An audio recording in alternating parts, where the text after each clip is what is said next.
Good win. Really good second half for our guys. Not that I thought the first half was bad, but I thought in the second half we did a good job of really tightening the screws defensively.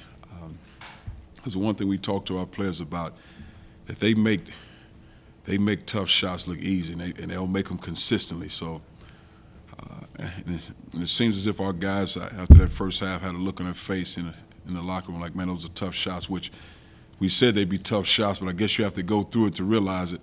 But they make big ones, and they make tough ones, they make them deep.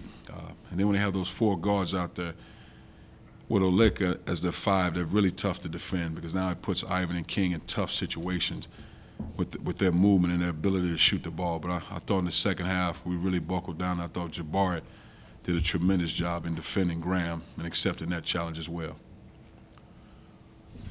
Did you sense something in Mullins that this was his first start since November?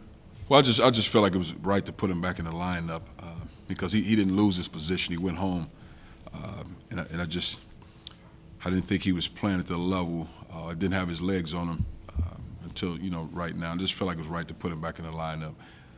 But the other thing with that is for him to get in the lineup and do what he does well, shoot the ball, and he showed that tonight. I thought there were too many times he was trying to show that he was a guy that could make plays off the dribble, which I don't think that's his strength. Not that he can't do it. We need him to be a threat shooting the ball, and I thought he did a good job with that tonight. Cuonzo, do you like the three-guard lineup when you have Sam and Charlie? Only if it's effective. I mean, and I say that with all sincerity, because it's just when you have those three guards like that, that means you're small, so you're not as strong rebounding-wise, and it puts a lot of pressure on the other two guys, meaning King and Ivan. Not that they can't do it. But offensively it's good, but defensively it just depends on who you're going against. And I think tonight it helped because of the guys they had on the floor, but it all depends. You guys obviously haven't started the season without Ivan, but yet he's become such a big part of what you guys do. Yeah. You make that a big chunk of that run without him. How important was that for you as a coach to see from them, for them to see, that they have that in their pocket? Well, I think it was good for our guys, good growth. We don't want to get used to that, but I think it was good for them to go through that. Because there'll be games, Ivan will get in foul trouble in other games, just because of how teams will defend him and how teams will make him defend. And he has to continue to improve playing defense without fouling, continue to move his feet. And we got to continue to put him in position to help him defensively and try some different things.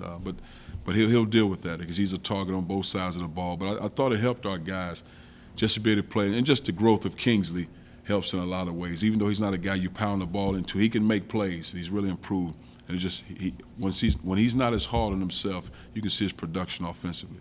Cuonzo, that decisive run started. Kingsley hit Jabari on a cut for a dunk, and he had a dunk, and he had a block shot that led to a layup. So that was, do you think, are you hoping that you're going to see more of that from him as he gets more confident? I think so, but what happens is King will take a back seat when Ivan's on the floor, and he's okay with that. Not that he thinks less of himself, but he feels it in his mind. His role is to defend, the rebound, protect the lane, play defense without fouling. He would rather pass. He's a good passer as well.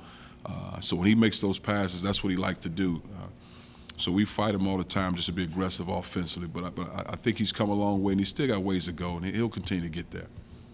You guys closed this one on a 21-4 run. Is that as simple as defense and rebounding, or was there more to it? Well, I just think it's just defense. I think if we roll the ball out with all 12 teams in the Pac-12, we say who scored the most points, that's how you finish in the league. I don't think we'll finish in the top half of the league. I think we have to hang our hat on defending, rebounding, and playing hard. Now, we have guys that can score and can make plays, but those are the things we have to do to be successful. And to finish the way we finished with a team that scores it like this and kind of spreads you out was impressive, especially when we had to take Ivan out and you have King guarding. Again, if you don't really know, it's hard for a big guy to guard it, guys that move on the perimeter. That's not easy, and I thought King and Ivan did an exceptional job. Arizona State's a much more fast-paced now, but teams are not just going to have one state that once they allow. How much of a challenge is it to make adjust to a faster tempo pace? You play back-to-back, grind it out, teams like Arizona. Well, I just think you play the game because we get up and down in practice. I think you play the game, but for us is. If we score 80 or 90 points, that means we defended well. I think if we came into a game with these guys and see who can score the most points, it might have been a tough night for us because that's what they do. And they're not a bad defensive team, but they want to score the ball and get them up quick. So we had to take a tremendous amount of pride in getting stops every possession down, and I thought we did that. Can you talk about King's improvement without playing defense stuff? I mean, it's 7 fouls over his last 5 games. You know, that's a part of making a sacrifice when obviously he's from London. He doesn't get to go home as much because he makes the commitment. I want to get better at my craft and spending extra time working on my game. He spent a lot of time between May and June with Nicodemus with his foot speed, his agility, his lateral movement, and that's the result of it.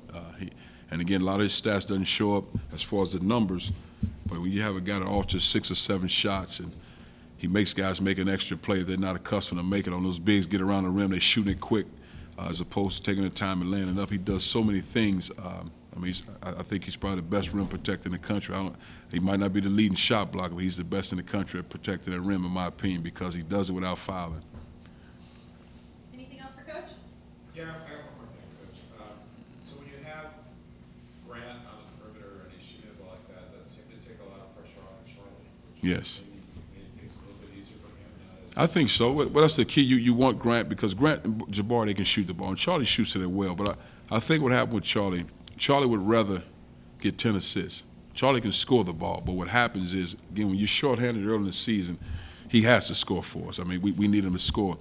Now the adjustment is score when the opportunity presents itself. I can facilitate, I can get guys involved, can make plays, and now he's not pressed to say I need to go out and score 25 points. And that helps when guys make shots. So now he doesn't have to force shots. I shouldn't say force, but shoot more balls.